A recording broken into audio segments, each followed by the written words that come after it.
hit me on Telegram, hit me on Twitter DM, but like I never check that email. So a leader inside of Citibank yesterday. Yeah. I was saying something about it. I was having, got introduced nicely and all this stuff like that, polished as far as bravado and such. And then I said something about Pulse Chain, and he was interested. And then I said Hex, and he goes, "Oh, Hex, is that thing that Ken Bosak has?" Yeah. I was like, yeah, and he staked it. And he goes, "Yeah, he's my friend. Like, Nice. that's really cool that it's Hex." So I was like, "Yeah, you like lead North America Citibank." It's crazy. Like it's crazy how it's. I don't think we're viral yet. No. But this is what I think starting to go viral looks like. Yeah. Because people know, like there's people showing up behind here. Hello, everyone. Are you all Hexicans back there? I know he is. Hey, come on, guys, let's give it a shot. Up! We're gonna meet all these new ones here. Hey, everybody. How's it going? Meet you first. What's your name? Pete. Pete. Pete. B-A-T, like the food. No, like the the beats, yes. Yeah, it's funny. I think we're actually the smallest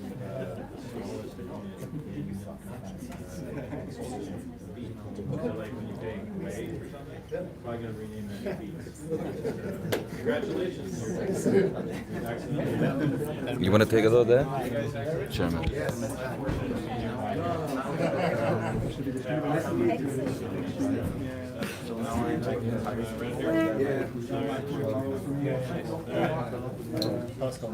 Pascal.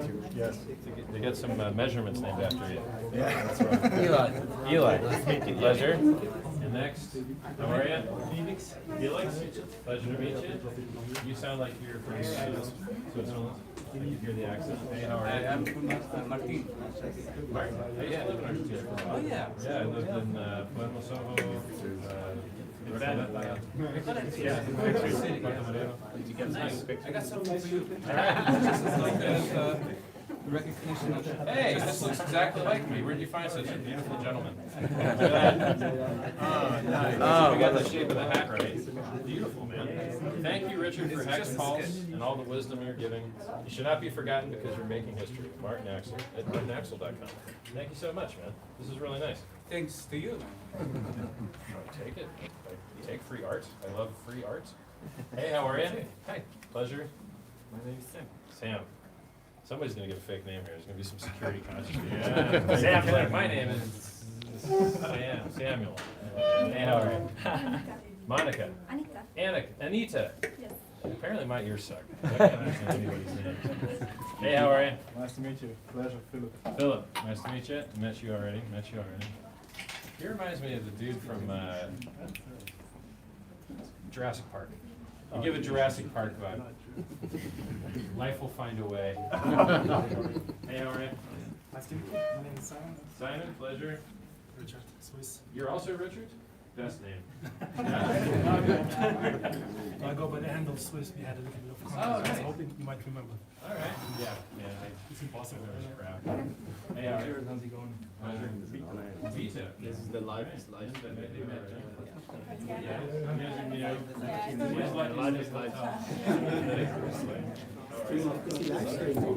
Is he live streaming?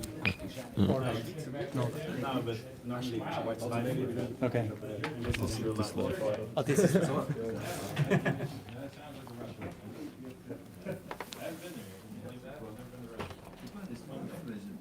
Are you streaming now or just This stream.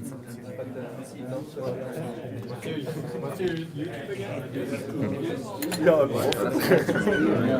I think Kryptosparbuch are good players. I mean, people that, crypto in general, legacy moving over. You guys got any questions?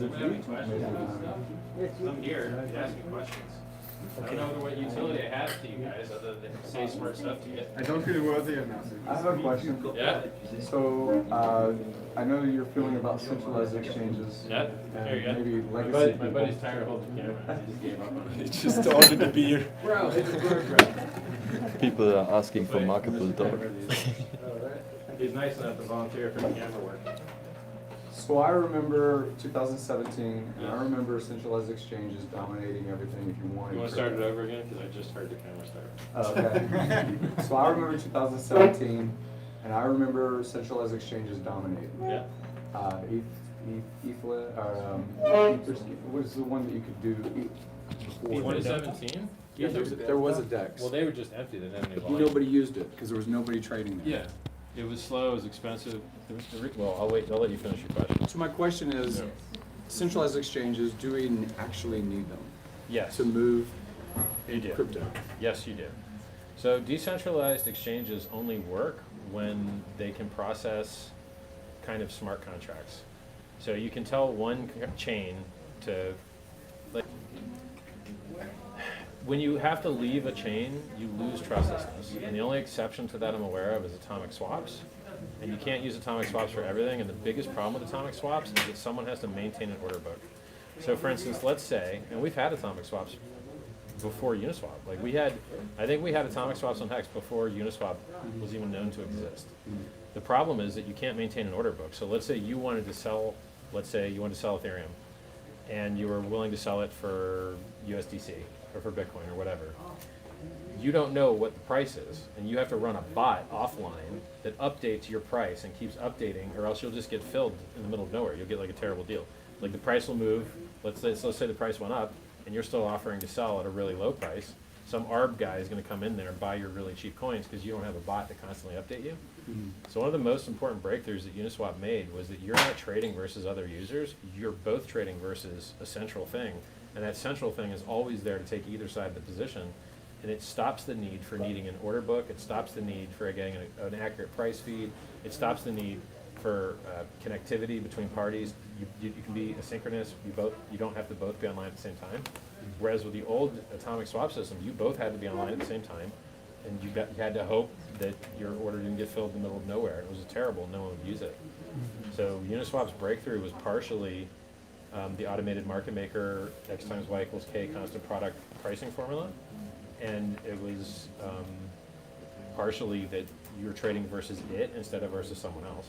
And you can't do that for everything. So like we ran into with the oracles, or with the bridge that we need.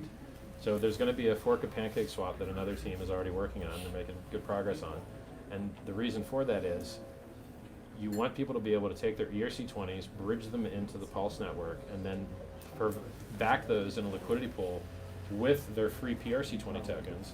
And so you're going to have a PRC20 bridged in ERC20 pairs, and I think it might be the largest liquidity mining program ever because you're getting half for free. Yeah. In normal liquidity mining, you got to liquidate some of one side to buy the other side to put on both sides.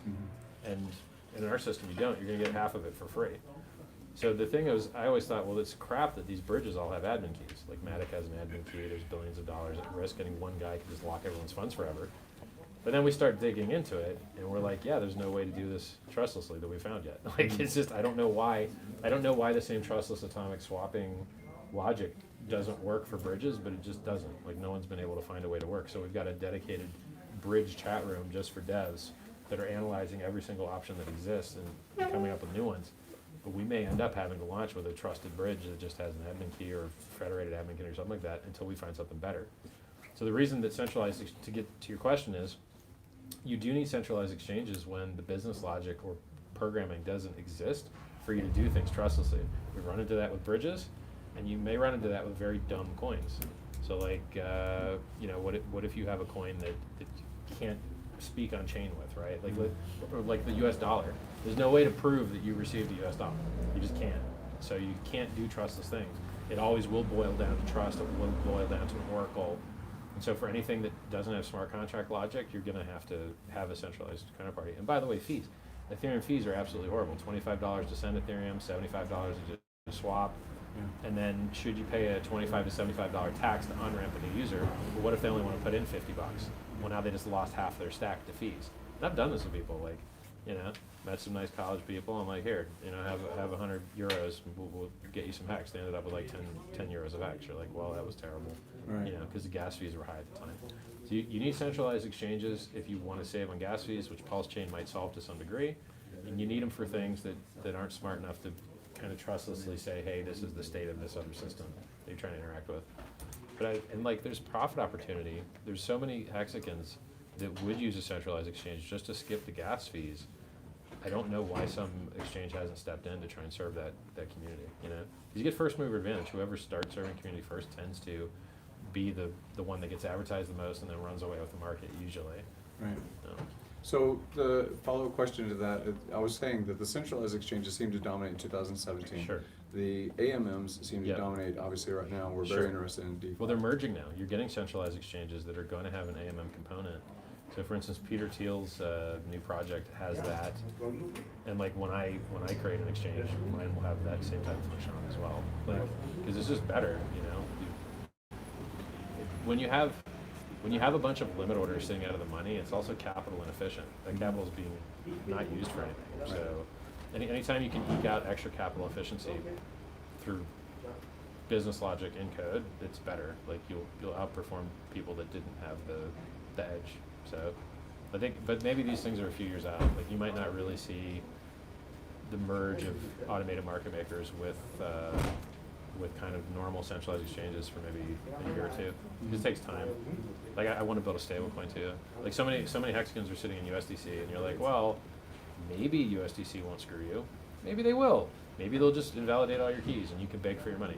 Sucks. They could have an admin key, they could invalidate all your money, it sucks. So, you know, if I can deal with counterparties that one, love me, or two, have aligned interests, I prefer it to like random hope, like please don't steal all the money. You know, I'm not a fan of that. That's why I'm in crypto, to get rid of that please don't all steal the money begging crap. So I've heard the narrative from some saying that they wanted to move out because they haven't been as vested for the past couple of years into Hex as we have. Right. And they say things like, I've held Hex for a few months, Sure. but I'm excited to buy Hex on Pulse Chain. Sure, right, yeah. But I think the innovation that's overlooked is this pairing, where you are getting the airdrop half, and Yeah. you can be a pair. And Yeah. I know that a year ago or two, we said, okay, well maybe being a liquidity provider wasn't advantageous. Because you get impermanent loss, but if both the hexes tend to go up the same rate, it might actually make sense. Right. Yeah, it's interesting, I didn't think about that. So the parity Yeah. element says, okay, these will Right. reach parity because they have different narratives. This is more of Yeah. a scarcity model. Right. This is more of a transaction model. But if you're linking those as a pair, I don't really care Right. if one goes up for Yeah. a little while and then the other one Right. catches or passes. Yeah. Because I just want the pair. It's I really don't really want interesting. either one traded. Yeah. I think the more people that have that idea that you have there, that their prices may tend to be similar to each other, it means that the more people that provide liquidity in that pair the way that you're saying you might maybe, then that will make it more likely for them to be similar priced, I think. Right. Yeah. So it's the same thing with the validator element. So I don't want to give up keys. I don't want to. I just want to stake elements Right. in my future crypto Let me holdings. check on it. How's it going? Oh, very good. Hello. Yeah. Sorry, just to. Sure. We can move to the library. Exactly. We'll do it now. Sorry, bro. We took away all their ability to earn.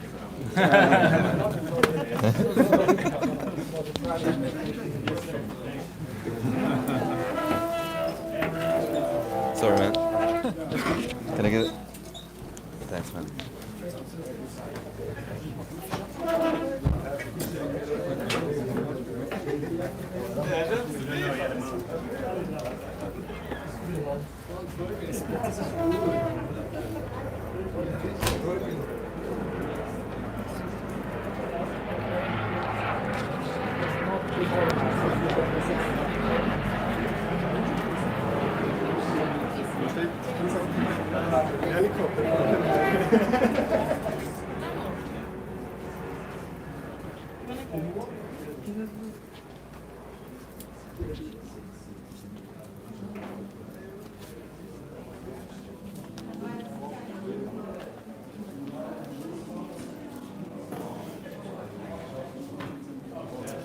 Wie so ein Opfer. Wie so ein Opfer.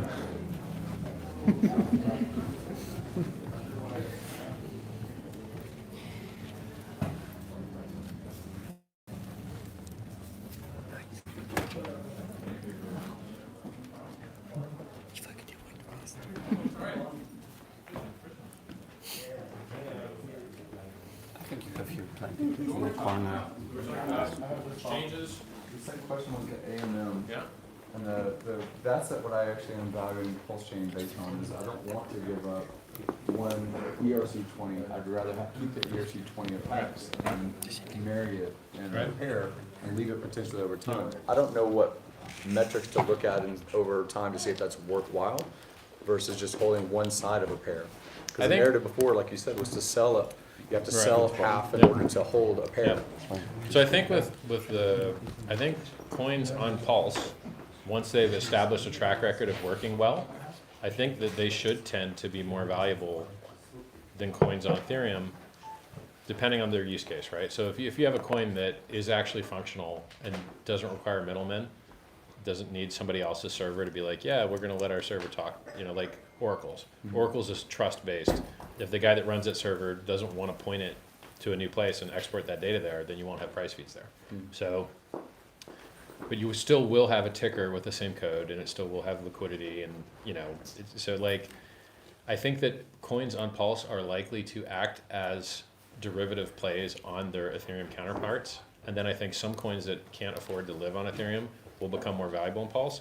And I think Hex is one of those things where you're going to have gas fees to end these stakes, and when you go to start a new stake, are you going to split it 50-50, or are you going to go to the place where you know that you're going to get a way lower gas price? Because we've seen people pay $1,500 to end stakes, and that sucks. I mean, if you've only got a $3,000 stake, and hey, congrats, it's worth $3,000, but you just lost your stack because of gas fees, that's terrible. So I think, from a cost perspective, because the cost basis of ending stakes and using the Hex contract is going to be lower on Pulse, I think that Hex on Pulse should be worth more. Now, the only counter arguments to that would be if you were using Pulse and some other DeFi stuff that only lived on ETH, but that's not the case. You can't short it on ETH, you can't borrow it on ETH, you can't really, the whole DeFi ecosystem appears to be not decentralized at all. There's these gatekeeping middlemen that decide what gets listed and what doesn't, and you can't, that's part of the reason that Hex's price chart is horror free, is because those price moves that you see up, those aren't people having to settle liquidations for being short. Those are people that just, like the coin. Whereas when you see the price chart, I know people that have been liquidated trying to short alts that sucked. Yes, the alt sucked. Yes, the price went up anyway. Yes, you got liquidated, right? So we don't have that pain in our ecosystem. Eventually, I think we will, which I would love for every hater to be able to short Hex. I would love it. I would love it. I tried to sponsor that. Oh, please. For that guy to do it. Yeah. I think you're more likely to see it once Pulse launches. When Pulse launches, you're going to have a lot of people that get the free coins. They're going to want those coins to have value. They're going to have their ecosystems tend to support those things. And then once you're into Pulse, it's so related to Hex, all the Hexicans are in Pulse. I think you may see more doors open where people will let you margin trade Hex. But then the question is, if people could have shorted Hex, how much farther up would it be? Would it be a 2 million X? 2 million% now? Maybe. Ridiculous, cartoonish. Yeah, maybe. It could be, right? I know that the price is really willing to buy, and I know that a person that hates you and won't buy, but will sell short, will become a buyer to settle his position. And so having people be able to short your asset is net bullish for the asset, because they just don't realize the math that short is so much worse than long. For you guys that are watching, I'll remind you, if you bought Bitcoin at $1, held it to 20,000, you made 20,000 extra money. You turned $1 into 20,000. But for you to try and play the short side, it would cost you $20,000 to short one Bitcoin, and if it went down to zero, which it didn't, you would have made just 20 grand. You would have made 20 on your 20 instead of 20,000 on one. And then if instead of putting in only one, you put in 20,000, the same amount, you would have been up 40 million X in money, or $40 million with your 20 grand instead of just 20. So making 40 million with the same risk instead of making 20,000 with the same risk, which is why everyone that's in the existing markets is long, and everybody that tries to short is liquidated. And people just don't realize, like, you cannot be short. The market, you're going to get liquidated. The math is against you. All the charts go up into the right forever because they keep printing the dollar, and we're trading versus the dollar. So you never want to be short something that was priced in dollars because you're likely to lose. Another thing that I don't understand, people do that's really stupid, they trade altcoin versus altcoin. What's the maximum ratio of like Bitcoin versus the dollar versus Bitcoin versus Ethereum? Well, Bitcoin lost to Ethereum like 3 or 4 to 1 over the last bull run here. But your maximum gain, like think about how much easier it is to have an opponent that's just $1 that's always becoming more worthless. You wouldn't want to trade a pair where the other opponent is a cryptocurrency that also goes up and oftentimes insane amounts, right? Like you wouldn't have guessed, like the world's richest guy is going to FOMO Dogecoin and sell Dogecoin like a job. Like it's his second job when he's not at SpaceX, is shilling bad technology with bad development, with bad software. You're like, why do you do that, dude? Like, you know, like Dogecoin's a fork of Litecoin, Litecoin's a fork of Bitcoin, and each way down the path they get worse. So like Doge wallet's worse than the Litecoin wallet, Litecoin's worse than the Bitcoin wallet. And you're just like, why are you promoting like the third tier crap? People will lose money on this and then you'll feel bad about it. Like I prefer to promote things that have technical merit and are more likely to have lasting value. I mean, the Dogecoin chart usually goes like this, and then like this, and then like this for a long time, and then it does it again. And if you'd have something like the HEX chart on the log scale just does this. Yeah. It's hilarious. It's hilarious. Like a lot of people that sell their HEX, they end up having to buy it at a much higher price. Then they just have less HEX. Right. And the other thing that is really amazing to me is that people in HEX are using it as a savings platform where they're locking up their money in HEX, long time, and they're just peeling out what they need to live. That's amazing, because if you think about it, this could be a black hole that sucks up all the liquidity out of everything, because if it has better functionality, it has better price performance, it is unique, world-changing, first in the world kind of thing, it has the recipe to do a lot more than Bitcoin did. I mean, Bitcoin was designed to be peer-to-peer cash, failed. It was advertised as programmable money, can't program it to do anything, can't wake you up in the morning. And then finally they rotated to something that was digital gold. That one seems to be working out. But hey, what happened to those other two stories? Oh, that was just a joke? No, you guys are wrong. You know, you marketed this under false pretenses, or what ended up being false pretenses, which kind of breaks the word pretense, right? But so HEX has never had to change its sales pitch. It is exactly what it was designed to do. You know, the website used to say it was designed to do a 10,000x in price in 2.5 years, under 2.5 years. I had to eat a lot of crap for that. Everyone yelled and screamed and cried. People go on Twitter and they go, "I'm not going to stop until you're in jail." Literally. People that were charged I got death threats. journalism, right? And you're like, but it's just Bitcoin with a proof of work change. Instead of destroying the environment, we pay people to hold the price up. We pay stakers to hold the price up instead of miners to wreck the environment. That's all it is, like, for the most part. And instead of using Bitcoin miners, we use Ethereum miners. I have a question Sure, go ahead. about the Bitcoin miners and a Yeah. very common economic theory, Yeah. which I know you are maybe not agreeing. Huh? So Bitcoin maybe go up forever because of the price floor, which the cost of production sets. Oh no, that's For the- not how that works. Exactly. That's not how it works. I know that you. And how do you argue this with Pulse Chain because you're more efficient, and that's Sure. exactly the opposite. Yes, if you believe something that is wrong and that there is a price floor, so there's cause and effect. And so he has cause and effect backwards. He believes that price is dictated by cost. So for that to be true, I could take my hand and I could smash it with a hammer and it would cost hundreds of thousands of dollars to try and fix. But in effect, I didn't create value, I just created cost. Because cost is the opposite of benefit, right? So the idea that, well, in Sweden, they had a thing where they would just pour champagne into the drain to show how rich they were. That's cost, but is it value? Is it benefit? No, it's stupid. So in Bitcoin, what is valuable is a censorship-resistant network with a relatively known issuance rate. You know, Bitcoin is inflationary. It just inflates less over time. It's convergently inflationary. And that's its benefits. That's its upsides. It has huge costs. It has huge negative externalities, which are poor for everybody. It's bad for the environment. It's bad for the price. So you take Bitcoin. I used to mine it. I used to mine it for free on my computer. Double-click the exe, no pool. Every once in a while, 50 Bitcoin would come in. Then it got more difficult to the point where it was unprofitable. You had to turn the machines off. How did I improve the world? By buying a bunch of GPUs so no one could play video games, driving up the GPU price, bunch of fan noise, ton of fan noise, sucked, but you want these cool little digital things, endure the fans, and then the electric bill. You get your normal electric bill. Oh, you opened up a little mining farm in your house. Breakers are popping occasionally. Now your electric bill is really high. How did that make the world better? It didn't. Those are costs. It was bad for the gamers, bad for the environment, bad for the electricity, bad for the noise. So you say the value drives the price, Yes, value. and So not the cost. exactly, value is what you get.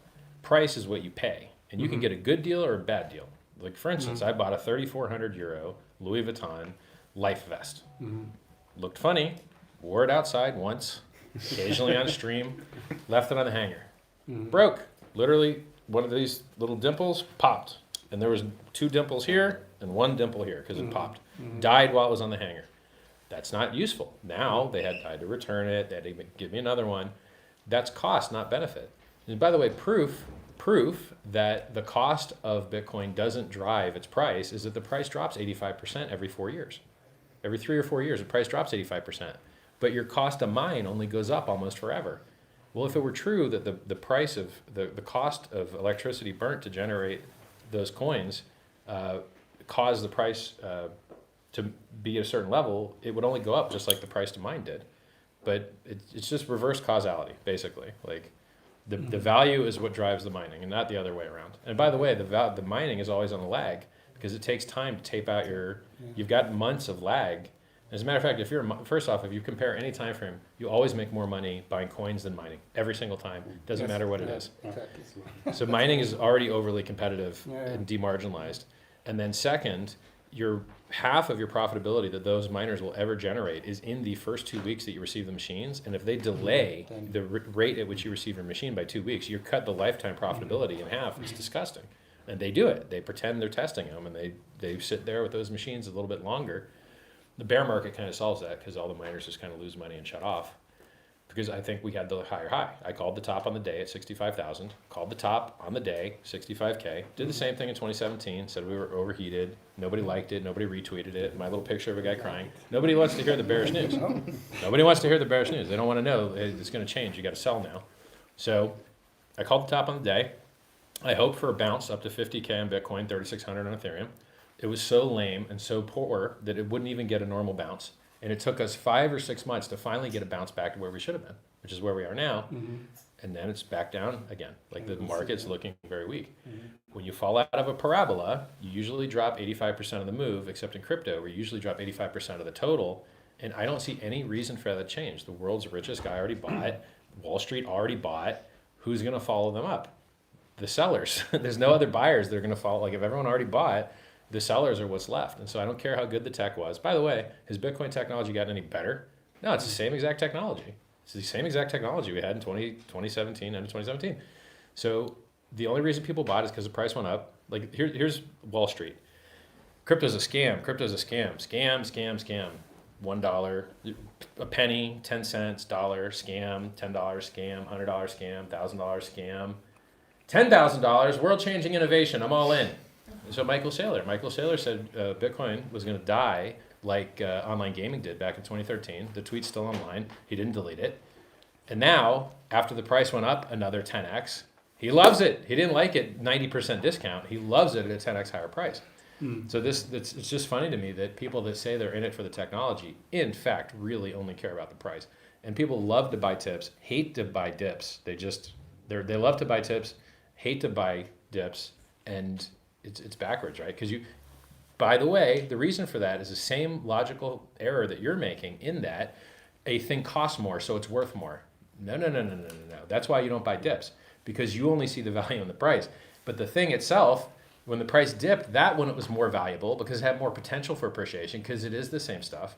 And so that reverse causation fallacy is the reason people love to buy higher prices and hate to buy lower prices, because when you're getting a better deal, it seems like you're getting less cool stuff.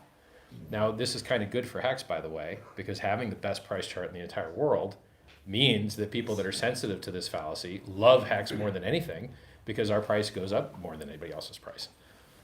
So I hope I answered your question. I hope. Yeah, you're doing a little bit of TA, right? You hate TA, right? I use TA, yeah, it works.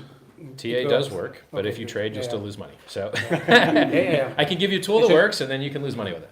I can do another TA which says, okay, maybe you're not at the top now, but okay.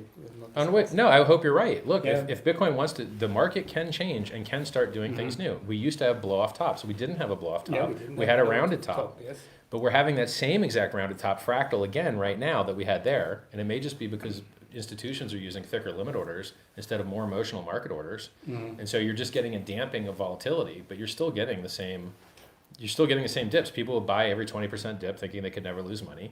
And then the dip keeps dipping. Like from my top call at 65K, the price dropped 55%. Yeah. And Ethereum, last cycle, 27 days later after Bitcoin's top, Ethereum died. Exactly 27 days this cycle, Ethereum died. Now, thank goodness for Vitalik. I guess he was looking at this fractal too, because he sent 50 million to Coinbase and dumped it, and then dumped his little fake doggy coins or whatever the free stuff was they gave him. So he sold, I think him and Consensus sold the top in 2017, and I think they made and sold the top this year too, because apparently when the founder dumps, people don't like it. Apparently. I mean, I don't know. Maybe there's some other narrative there, but eventually just run out of buyers. And nobody knows where that is. It's like a game. Nobody has enough surveillance of the world to know when you run out of buyers, but at some point you just do. Maybe it's Elon Musk, when was the Dogecoin top? When he was on Saturday Night Live. Even the Grayscale guy said it. He's like, yeah, we're calling the top here, we're shorting it. He publicly called it short, which is dangerous because people go and stop hunt you and want to liquidate your short, you know? And whoever's got more money that could cause that to happen can make you eat the wrong side, get liquidated, and then it goes back where you thought it would. But he was right, like it didn't make a new high. So CME launch was the top for Bitcoin. Coinbase launch was the top for Bitcoin. And then if you see Hex on what, like television on like CNBC or something, maybe it's time for a dip after that, right? Like if everyone... Centralized exchange, big exchange, then you can short it. Well, it's just this ratio. It's this ratio of how many people know about a thing to will know about a thing. So I've been in Bitcoin before anyone knew about it. Everyone called it a scam. I've been in Hex before anybody knew about it. Everybody called it a scam. And then you just see is what's happening is more and more people are learning about it. And the rate that new people want to participate and the amount of money new people have so greatly exceeds what the early participants have that even though they sell all their bags and buy Ferraris and buy houses and buy yachts and whatever, there's just so much more demand coming in that it exceeds, and then they're emptied. And then they're like, oh, I wish I didn't sell. Because then the price keeps going up. Like how many people sold a penny? A lot of people sold a penny. Well, we're now at 48 pennies, and we've been as high as 56 pennies. And then, you know, I don't see any reason for that to stop. I don't think we're going to start, I don't think the rate at which we are acquiring new users or the financial makeup of those users is getting worse. I think it's getting better. I think richer people are participating, and I think they're joining at higher rates. And if you go to look into hex.com, cool website, which, you know, I don't promote enough really. I very rarely mention it. It's awesome. You can look at the chart of Ethereum versus Bitcoin versus Hex from launch, and we're doing what they did, just faster on a higher inclination. And then if you look at the new number of users that's joining per day, you're getting 1,000 new users a day. Well, that's awesome. We used to only get 100 a day. Now we're getting 1,000 a day. And really, you could put on 10,000 users a day because there's no central thing here that's gatekeeping us. All of you guys are spreading the word. Probably the majority of you people in this room were onboarded by somebody else that wasn't me, probably. Yes. Probably. And then that continues. You me? He says me. Thank you. I'm glad. Because if you watch, like I only do less than 5% of the videos that's out there. You know, I mean, you guys make videos constantly all the time and people watch those. You're making songs, you're making all types of really awesome content. And me, because of my OPSEC, I really produce I don't produce many videos. Like you just saw me driving a car for the first time ever, like maybe last week, you know? Like He's outside the house. you saw my legs. Like he's got legs. Yeah. It's been years. I never left the house, yeah. So and then probably will return back to that shortly. Like very soon. This COVID stuff is making things hard. Like I'm having to get jabbed and like poked and just constantly prodded to show like, no, I'm cool, it's okay, I can be here. I can have human rights and stuff. It's all right. It's a little bit weird. You can just be have them at excluded. home as well. So Yeah, exactly. Maybe unless you want to like go buy food in the store to bring it home. Like I don't know, dude. It's rough, man. Yeah. I hope that goes away somehow at some point because it's irritating, especially when I go on a world tour and like I'm having to pick countries based on where I'm allowed to go in a cafe. It sucks, man. It sucks. Because a lot of places they don't care whether you have the disease or not. They care whether you have a vaccine or not. Not having the disease is worth a lot more than having the vaccine. Because you could have the vaccine and be a super spreader. Be like, hey, have a Delta variant. It's great. I'm immune to it, but you're not. Ha ha. Right? So like, and this is another thing. It's like driving tests or drinking. Some people shouldn't drink at 21. Some people could drink earlier. Some people, but we don't have enough money to test people properly, so we just assume some random age. You know, it's just like the disease. It's easier to just show that you had something than to keep actually seeing whether you really have it or not. So it's just bad testing. You know what's cool about this hotel? Doctor comes to you. Like, okay, all right. You don't have to go to the doctor. It's so much better, man. Like this rich people stuff. Lady playing cello in there, you know. No one's even listening. She's like, oh, this is my job, whatever. Like, you know. And then out front, there's like Rolls Royces, Ferraris. Like this is crazy out there, man. This is all rich people stuff. I'm still, you know, everywhere they go, they offer me like the suite, like the 3,000 euro, 5,000 euro a night thing. I'm like, nah, I'm gonna get a cheap one. 1,000's enough for me, man. 1,000's enough. it's not the average Swiss here, right? Is it expensive here? Yeah. Oh, so some I thought all Swiss people had Rolls Royces. Rolexes we have. Yeah, the Rolex dealer is funny. Every Rolex dealer that I've been to in every country is literally empty. And then I feel good that I have $2 million of watches now. So you guys can't buy any. Sorry, guys. I bought them Did first. Buy it on the watch find, the 24 or Yeah, I something? buy it. Yeah, like that's where you have to go. Well, not Watchfinder. Watchfinder is a different one. But there's like an eBay for watches called Chrono Yeah. 24. They charge the dealers like 6%, and then they act as a escrow, which is very useful because you'd hate to buy like a $300,000 watch and then it not show up, and you'd be very sad about that. I will not hex flex. So. Do it, Hexflex, man. Show us your stuff, bro. You gotta roll it. Show it, show it. Come on, show us your Rolex, man. No, it's not a Rolex. It's What is it? It's a swatch. It's a nice swatch. It's a cheap one. Well, it looks right? nice. It looks Yeah, expensive. Yeah. No, wait. I like to take all my watches to the store at once. I'm like, here's the rose gold one, and then here's the white one I and the like gold it one. on. I'm I like, like it on you. do you have anything like this? They're like, Yeah, no, I we've like never it a seen lot, that but before, it's sir. not, Most dealers have never seen this watch ever. Yeah, It's yeah. never been in their store. Yeah. Like, it's crazy. But Swiss dealers have nothing. You cannot buy them Yep. in Switzerland. yeah, it's crazy. Okay. Like, you have to have a special relationship. Well, it's just like Louis Vuitton. I'm gonna go to their client event, and then I'm gonna be able to buy stuff that's not released yet. But no one else can do that, right? Mm. You got to spend a lot of money to earn that relationship or whatever. I'm sure I'll blow it up with a video. You know, I'll do something stupid. Yes, you are guilty for the watch shortage. I tell you. Maybe. I am Everybody partially. buying I am. now those- I am This is their partially time. responsible for it. It's true. I see some new guys in the back there. Hello. I assume you guys are Hexicans. Well, let me come meet you. How are you? I'm Richard. If you didn't know. Since 2017. That's early. Man. That's early. Nice. Now Pleasure. it's nice to see Nice you. dog you got there. How are you? Can I pet your dog? Maybe. It's not hex. It's all the things we call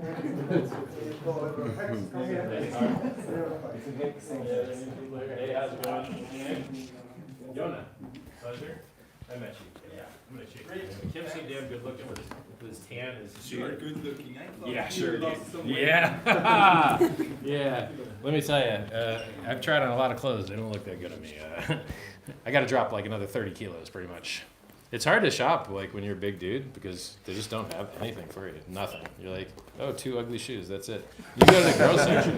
The girls section has a million everything. Like sparkle, sequin, just awesome monogram stuff. I'm having a fight to like get something that looks good. But I tell you what I'd love. I'd love to stop overpaying for these fashion goods from these brands from Italy and Yes. France and start overpaying for my own Hex Yes. brand stuff because they're better looking logo. Like a lot of these Gucci logos look a little busted. It looks like the kind of bad font, you know, stamped it on the last moment. I think we could do better than that. So Well, the Philip Klein stuff I like because it has the hex, but I wish they didn't have the 2 P's in the middle. yeah, If right. they could Exactly. just get rid You of got the him with Philip Klein stickers. element. You got him with It'd be stickers. fine. Buy with crypto actually, so it's Yeah, get a custom. As long as they don't have Hex, I'm okay with it. If they do accept Hex, I'll never mention it again. Go sell other stuff that sucks. Like go sell your Ethereum. Don't sell your Hex. I have a question. Yeah. So the narrative recently has been, you're great about explaining the philosophy behind the logic. Sure. Just terrific about that. Thank you. And I do notice sometimes you'll see charts that you've never seen before when it comes to hex. Yep. Gerardo and some Yep. other people make Yep. commentary. Yep. It all makes commentary about Yep. things that are out there. So when you look at, and I've heard 6.5 million X because Bitcoin did it. Sure. 10,000 X because Yep. Ethereum did it. All right. But those are different animals. Yes. And so That's when right. when we eventually pivot and it's Yeah.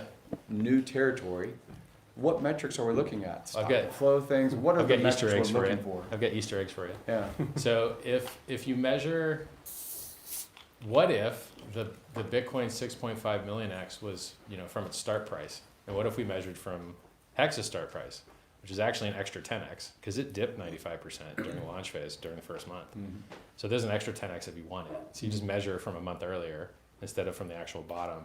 So we're measuring. You know, I choose to measure from the very bottom because I'm looking at like what's the maximum ROI. And maximum ROI is you bought the bottom and sold the top. And the bottom is somebody got filled on that wick. The trade occurred there. But you could also just measure it from start point.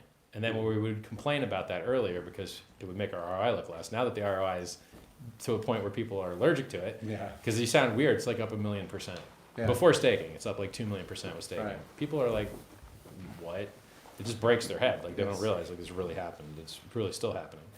You know, we're up, 400,000% right now Yeah. or more or something. Like just some really large numbers. Yeah. So you could subtract out some of those percents if you wanted to by measuring from day one, day one's AA instead of like dip on January 25th. So that's one like extra 2x. And then the other thing is I think people are going to have to understand that market cap is a made up number that you cannot trade and you cannot profit on. It is a vanity metric. If Hex's market cap exceeds the gross domestic product of the planet, then you'll have to be like, well, one of these numbers is bad. Either they're measuring GDP wrong, or in fact, this market cap number is made up nothing, which should be, everyone should kind of already know it's made up nothing, because you can make any currency yourself with $1 trillion supply, sell $1 to a friend, and legitimately the real market cap is $1 trillion. But it's just a bad measurement, right? Like other things matter more. Like if you want to get out of your Hex position and you want to sell 10 million a day, you can sell 10 million a day with not that much slippage. Like go ahead, you can do it. But for that other example with a guy that had $1 trillion supply, sold $1 to a friend, you probably couldn't even sell a second dollar. You couldn't get anyone to buy the second dollar, let alone millions and millions of dollars. So the world transitioned from using market cap as a proxy for trying to estimate opportunity, whether it be a limit on opportunity, like so a low cap gem, stuff like that, usually goes to zero, you get rug pulled. So I would be better world if people stop trying to use market cap where it doesn't fit. Market cap is not liquidity. Volume is not liquidity. Market cap is not price performance, and just look at liquidity and price performance and volume for what they really are. Like volume is a measurement of how much market makers and exchanges are victimizing users. Where does the profit come from in volume? The users lose it, and the market makers and the exchanges make it. And really the exchanges make it a little bit more because the market makers have to go through the exchanges. So, people look, oh, well, Hex doesn't have high volume. You're like, yeah, that's right. You're welcome. It's better. And then they don't understand why it's not better. Because when a noob comes into the market, they see there's two things, price and volume. And they don't really know what the volume thing's for, it's just there. So, you're like, you shouldn't care about it. Like the volume is totally irrelevant to you as a user, unless you're a liquidity provider. And then if you're a liquidity provider, you do make money on volume, and an LP is a market maker. It just happens to be automated these days. So yeah, I have to change people's understanding of so many things. I have to change their understanding of volume. I have to change their understanding of liquidity. I have to change their understanding about centralization. They think centralized ownership is bad. And you're like, okay, well, 42% of Bitcoin are in 2,000 addresses. And every single ERC20 that's murdering Bitcoin in price has 95 to 90% of its supply in the top 100 addresses, all of them, every single one. Well, guys, except Hex, it's like 36% in the top 100 addresses. If you go on etherscan.io and look it up. So people think decentralization is good for everything. Nope, it's good for a very, very limited set of things. Censorship resistance, and that's it. For everything else, vertical integration is more powerful. Centralization is more powerful because you don't pay extra taxes. You don't have extra people that can't interface without like lawyers involved. There's so many reasons why vertical integration has outperformed everywhere in the entire world, and people ignore that and they think, oh, well, whale's bad. And you're like, no, whale's not actually bad. Elon Musk went and said, hey, the only thing wrong with Dogecoin is that there's too many whales. And you're like, bro, how many shares do you own of Tesla? 20%? Shut up. How's that working? It's working fine? Be quiet, dude. Like, you don't know what you're talking about. So centralized ownership is very bullish for price. People that have bills to pay, they sell. Yes. So like the guy that you owe $2 to, he's going to call you a lot. The guy you owe $2 million to, he doesn't need it that much. You're not going to get as many calls. So people that have less money, they're less useful to the price chart. They complain a lot more, and you would prefer that the ownership of a thing. I mean, for instance, Berkshire Hathaway, they won't even let you buy in unless you're a huge whale. So Berkshire Hathaway, like one of what previously was the best performing asset of any stock ever in history, I think, they averaged 22% a year for 50 years. Okay. And like their benchmark was doubling the S&P 500. So those guys won't even let you buy unless you had a big amount. And then for some reason, they had to like let people do these B shares, which are smaller entries, because otherwise someone else was going to do a thing that let people unramp into smaller numbers somehow. So yeah, I think people misunderstand how good whales are for price. They're really good for price. They're not good for a censorship resistant network. But then let's take that. When's the last time we've seen a network fail from having insufficient censorship resistance? EOS had 21 validators. Anybody get their doors kicked in? No. The only rollbacks of transactions they had were designed into their system because they wanted default judgment as a service on the blockchain. They literally, in their like constitution, was like, yeah, if some hacker comes and steals money, we'll vote on taking his money away. And then they literally had it like, oh, if you don't use your money, you'll just lose it too. Like, this is the dumbest thing I've ever seen. This is so stupid. In Hex, if you make a stake and you're not able to end it because you're injured or in jail, someone else can emergency end stake that, or not emergency end stake it, sorry, good accounting it for you, and then you're not going to be penalized. So anyone in the world could save you. But in this EOS format, back before they changed it, if you go to jail, you just lose all your money. Oh, you sorry, Right. You're like, this is a terrible idea. There's so many ideas in crypto that just off the bat are stupid ideas to start. So other projects are centralized that you just don't see them fail, like BSC, very centralized, but is anyone getting their doors kicked in? If no one's getting their doors kicked in, then why are you caring about all these extra nodes? You can rotate to that when you need it, pretty much. Go ahead. I have a question, Richard. Yeah. So right now the market cap of HEX Yeah. is around 250 billion. Yeah, or yep. something. So what would happen? Uh-huh. Okay, let's just assume the price of HEX can continue go Sure. right. Yeah. And then we know that the market caps like CoinGecko, Yeah. they're gatekeeping. Okay. Yeah, yeah. Go to the third side. You Yep. see it there. Third page, yeah. Different market cap. Yeah. So what happens there if, let's say, HEX is going to have a market cap of 2-3 trillion? Sure. Is Eventually, the world gonna well, the only people that care about that number are people that frequent ranking sites. Really, no one else in the world cares about that number because you can't trade it. You can't put bids on that chart. You can't put asks on that chart. You can't charge fees on movement on it. There's absolutely no way to profit on market cap at all for anybody, including exchanges, including market makers, including traders. Nobody can make money on market cap. So it's basically like pseudo kind of like nut checking. Oh, we're bigger, better than you kind of thing. And we've seen a lot of movement in market cap. A lot of things went from nowhere to up there. Like Uni went from nowhere to up there. Hex went from nowhere to up there. A lot of the things that are up there, they didn't exist. Matic, BSC, you name it. Well, BSC doesn't have it as a native token. It uses BNB as a native token. But BNB, went up there and it came from nowhere. So cryptocurrency enthusiasts are used to seeing things go from nowhere to high up in the market cap charts. And then for one to get displaced, I think Ethereum will flip Bitcoin at some point, so get used to it. And I think Hex will flip both of them. So, but look, no financial advice, no guarantee, I don't have a crystal ball. That was something because I'm trying to onboard people, Yeah. and out of 10 people, Sure. like 2 got like this. Yeah. They didn't Yeah. have to do it, they did Yeah. the research, and the others are like, yeah, that guy's buying Louis Vuitton, Yeah. he's posing. Well, they're probably pretty Look at angry it, that I and retired in then- 2003 then, because I they- was buying expensive stuff 20 years ago. No, I love it, it's Yeah. great. But they don't see that. So guys, what do you think I'm selling when I buy this crap? It ain't Hex. So why do you care? If I sell some other crap that ain't Hex, who gives a shit? Exactly. Oftentimes it's dollars. Yeah. So, But what they look at,